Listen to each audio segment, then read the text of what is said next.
Hey, all you SPMEs out there. Today's topic has 3 points, and you're going to want to stick around because the third point is a secret as to know whether or not low content books are right for you when self-publishing. So let's get into it. Today's question or topic is self-publishing low content books.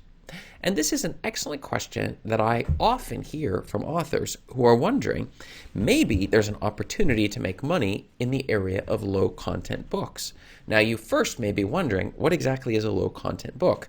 And the answer is, a low content book would be something for which it's like a journal, where you would be able to fill out things, or it could even be a schedule or a task list or something along the lines where when you open up the book and start flipping through the pages of the book, you realize that the book doesn't really have, it's not like you have chapters that are broken down and have lots of paragraphs and stuff, but in reality has very little content in the book. This particularly can be popular with journals, a journal for this or a journal for that group, a journal for pet owners, where a person can write stuff down. And you have perhaps heard that people who publish low content books are able to put a lot of them onto the market, and by running ads against those, you're hitting your target niches, the people who would maybe want to buy these things, where they could fill out a calendar, a journal, or maybe even something as simple as drawing, where you would have like an area, we'll draw a picture of this or draw that. Different ways of expressing oneself, but the person who puts the book onto the market doesn't actually have to do much work at all. And you've heard that some of people who were doing this were making an awful lot of money, and so perhaps it would be tempting for you to also go this route, but you're not sure where to get started or whether or not this is right for you, and that is what we're going to hit in today's video. This is Chris Baird from selfpublishingmadeeasynow.com, where self-publishing doesn't need to be so hard. Hit the subscribe button if you'd like for me to make more videos like this one, because that's how you tell me that this is useful to you, and I'm going to be able to produce more to help other self-publishing authors to get their books onto the market and selling. And check out below in the description, and you will can grab a copy of my absolutely free self-publishing checklist to make sure that you are not skipping any of the important steps when it comes to getting your book self-published and selling. So let's get into it. On my own story, I remember several years ago that the journaling craze, it got very, very popular, where there were lots of journals being put onto the market where people could write down how they're feeling and all sorts of stuff regarding different topics. And it's still considered a very positive thing to do in positive psychology, to write down on a regular basis what we're thinking from a mindfulness approach. So a journal, for example, a book you buy, a paperback, you open it up and you can start filling out on a daily basis exactly how you're feeling. Another type of low content thing that I had seen also popular would be sort of just like your calendar, where you can put out a calendar that maybe has some photos at the top or something along those lines that would then attract people in, funny cats, pictures, or dogs, or whatever it would be. Things that would be appropriate or be something that people would be looking for within a given market, but it would require very little effort on the part of the person who's putting together this book, because after all, you're not having to write an entire book. You just have a little bit of content at the beginning that's telling them how to use your journal or your calendar or your task system or your planner or any of these other things, but then you're able to do it. One other one I was just thinking about was like even a newborn baby journal, where you would be documenting the different phases and steps that the baby is going through, or maybe a medical journal where every time you go to the doctor, you write down what vaccines you may have taken or other things along those lines. And so I started seeing these hitting the market, and then I became aware after watching some YouTube channels that people were making money off of this, where they were putting out 10, 20, 100 journals at a time onto the market, targeting different groups, like a poodle owner journal, so that you could write down every day how you feel your poodle is doing, or white poodle journal. Because what happens is that when we're niching down, we're able to reach, just like with normal books, where if the book is specifically dedicated or designed to what it is our interest is on, then we're going to be able to better appeal to that given market. So this is a general thing, and I was getting curious about this particular one. And I started seeing the trends around this thing, and then people making money off of it by simply giving people what they already want.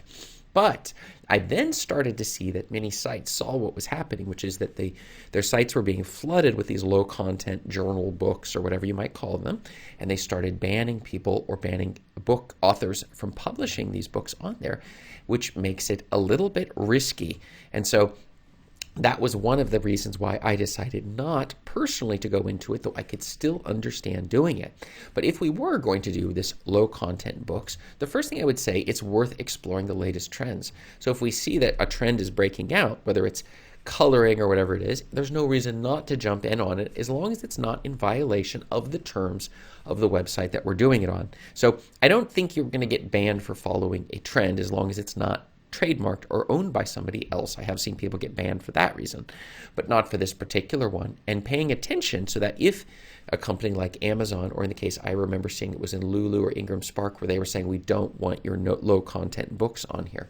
Your journals or your calendars, do not put them on our website. So they start saying that, and we just respect what they are requesting from us. We do not want to violate or get on the bad side of the companies that are paying us. The second thing is the books are mostly blank. The pages, you're just flipping through the pages. It could be hundreds of blank pages.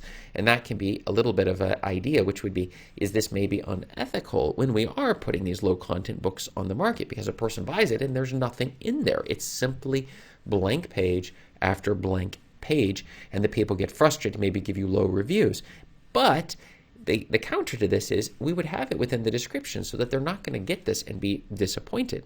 The whole point of journals and calendars and planners and stuff is to have blanks, but the journal would guide the person in a direction that would help them to best use it. And when they buy it, they shouldn't be surprised to see that the pages are blank, because that is what they were expecting when they purchased it, right?